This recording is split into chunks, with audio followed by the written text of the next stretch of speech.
Hello दोस्तों, मैं हूँ सोनिया। तो कहानी की शुरुआत होती है कुछ पुलिस वालों से जो एक अपराधी को गाड़ी में कहीं ले जा रहे थे। पर रास्ते पर एक ट्रक ने उनका रास्ता रोक लिया। दो पुलिस वाले मामले की जांच करने नीचे उतरे, लेकिन अचानक एक नकाबपोश हत्यारे ने एक ही पल में उन्हें मौत के घाट उतार दिया। जल्द ही उसने गाड़ी में मौजूद बाकी पुलिस वालों को भी मार दिया। इसके बाद उसने गाड़ी में जाकर अपराधी के चेहरे से कपड़ा हटाया और फिर से उसे गोली मार दी। असल में इस आदमी का नाम स्कॉट वॉकर है, जो कि एक जाना माना हत्यारा है। उसका असली मिशन पुलिस वालों को नहीं बल्कि इस अपराधी को ही खत्म करना था। अपना मिशन पूरा करके जैसे ही वो गाड़ी से उतरा, उसने देखा कि एक पुलिस वाला जिंदा बचकर वहां से भाग निकला था। उसने वॉकर का चेहरा भी देख लिया था, इसीलिए वॉकर ने तुरंत ये खबर अपनी ऑर्गेनाइजेशन को दी जिसके लिए वो काम करता था। जल्द ही ऑर्गेनाइजेशन के कुछ आदमी उसे लेने आए और उसे एक असाइनमेंट सेंटर में ले जाया गया, क्योंकि उस पुलिस वाले ने वॉकर का चेहरा भी देख लिया था।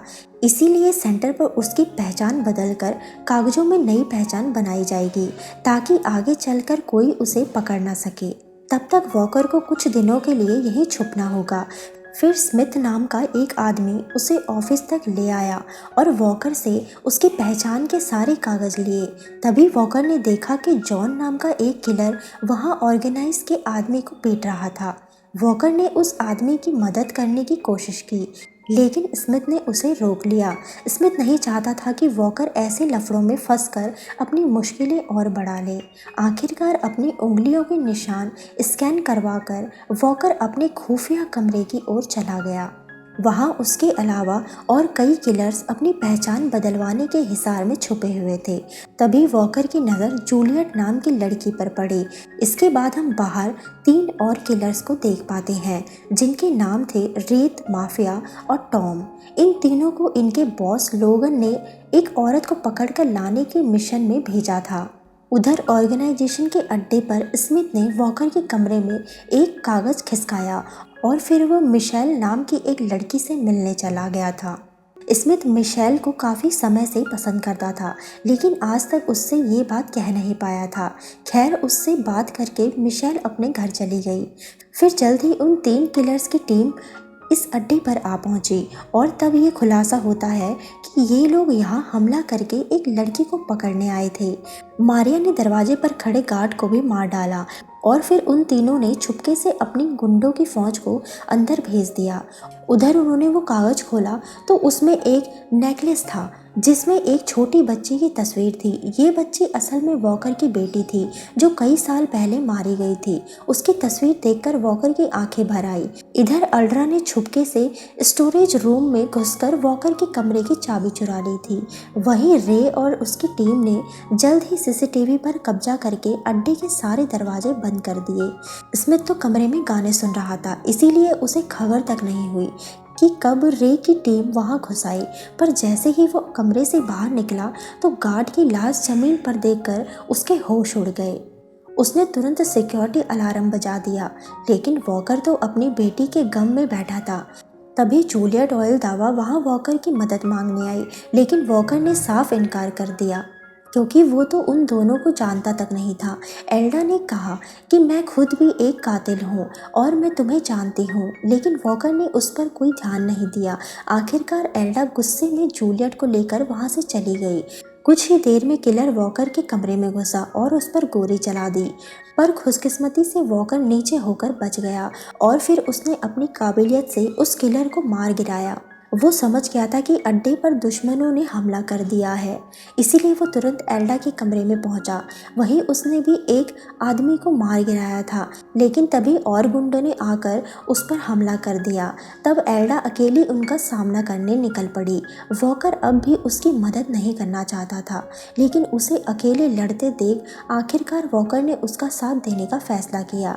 जल्द ही उनका रास्ता साफ हो गया और फिर एल्डा जूलियट के साथ स्टोरेज रूम में हथियार चुराने निकल पड़ी। पर तभी 2 गुंडों ने इनका रास्ता रोक लिया और फिर वॉकर के बीच में आकर उनकी जान बचाई। आखिरकार वो तीनों स्टोरेज रूम तक पहुंचे, पर सभी हथियार एक लॉकर में थे जिनकी चाबी किसी को नहीं पता थी। खुशकिस्मती से स्मिथ वहां आया और उसके पास लॉकर की चाबी थी।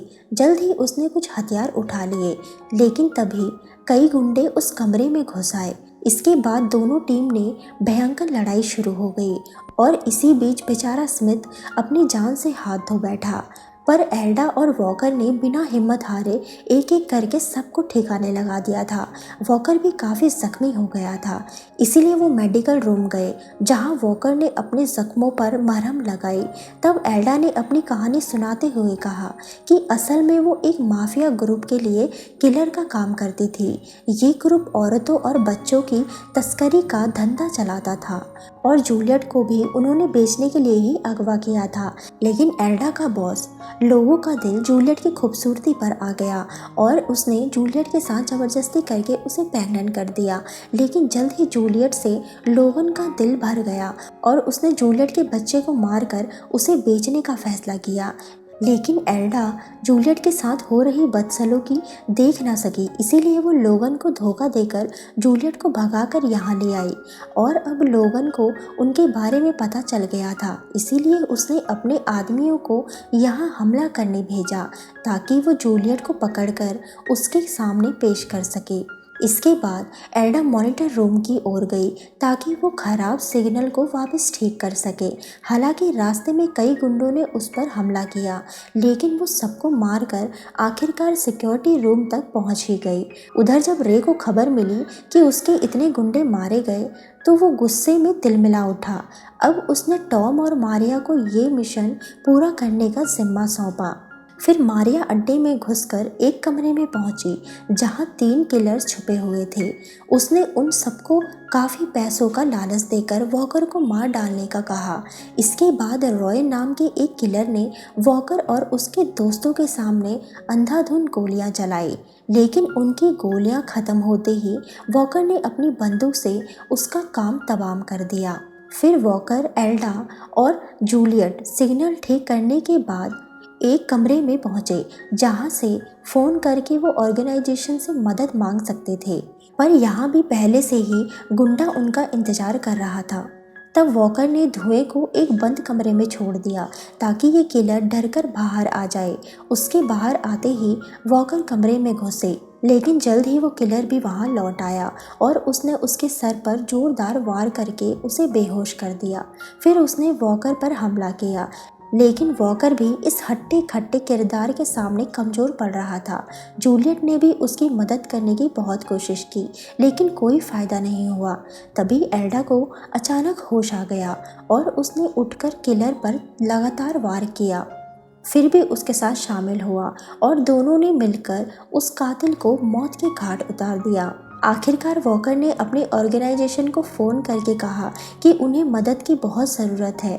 इस अड्डे को रे और उसके गुंडों ने चारों तरफ से घेर रखा था, इसीलिए यहाँ से बचकर बाहर निकल पाना लगभग नामुमकिन सा था। अब वो तीनों वापस स्टोरेज रूम की ओर चल पड़े जहाँ से वो और हथियार ले सकें, लेकिन वहाँ भी रॉकी नाम का एक आदमी पहरा दे रहा था।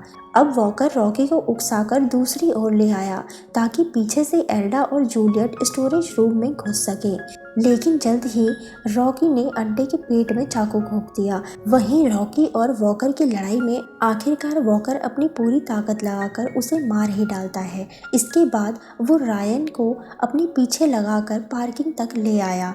रायन नहीं जानता था कि वो वॉकर के जाल में फंस चुका है।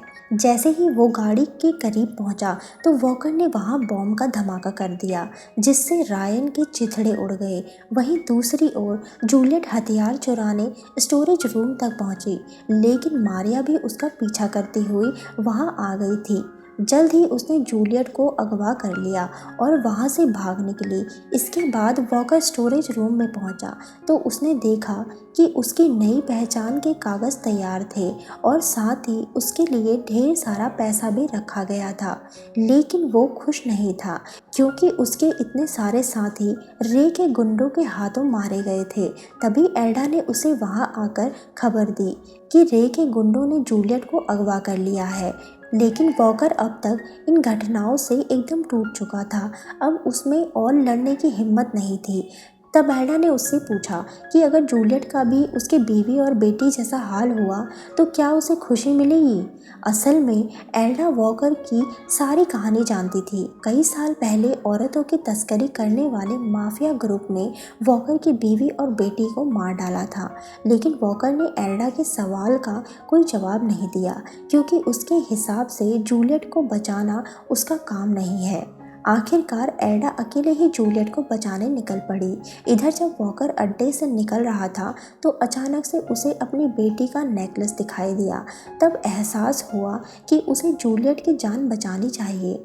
उन्हें उधर एल्डा रे और मारिया के पीछे लगी हुई थी। वो लोग जल्द ही जूलियट को लोगन के हवाले करने ही वाले थे। तभी अचानक मारिया ने रे और एल्डा पर हमला बोल दिया, लेकिन वो अकेली उन दोनों का सामना नहीं कर पाई और जल्द ही हार गई। अब रे उसका काम तमाम करने ही वाला था कि ऐन वक्त पर वॉकर ने एंट्री मारकर उसे बचा लिया। अब रे और वॉकर एक दूसरे से भिड़ गए और इधर एल्डा मारिया का मुकाबला करने लगी। वॉकर काफ़ी थक चुका था, इसीलिए रे उस पर भारी पड़ रहा था, लेकिन एल्डा पूरे जोश से लड़ी और मारिया को मौत के घाट उतार दिया। इसके बाद वो वॉकर की मदद करने लगी, पर तभी जूलियट मारिया की गाड़ी में तेजी से आई और उसने रे को कुचलकर मार डाला। आखिरकार एल्डा और वॉकर की वजह से जूलियट लोगन के चंगुल से आज़ाद हो गई थी। फिर वॉकर ने उसे सारे पैसे दिए ताकि वो अपने होने वाले बच्चे को पाल सके। तभी वॉकर को उसकी ऑर्गेनाइजेशन का फ़ोन आया और अब उसे एक नई पहचान के साथ नई मिशन पर जाना था। लेकिन इस मिशन पर जाने से पहले वॉकर को अपना एक अधूरा काम पूरा करना था। वो जानता था कि जब तक लोगन जिंदा है तब तक जूलियट और एल्डा के गले पर तलवार लटकती रहेगी। इसीलिए वो जल्द ही लोगन के अड्डे पर पहुंचा और उसे बेरहमी से मार डाला। इस तरह उसने अपनी बीवी और बेटी की मौत का बदला ले लिया और जूलियट की जान भी बचाई। तो दोस्तों, एक्सप्लेनेशन अच्छा लगा हो तो वीडियो को लाइक करके चैनल को सब्सक्राइब ज़रूर करना। मिलती हूँ आपसे अगली वीडियो में, तब तक के लिए टेक केयर।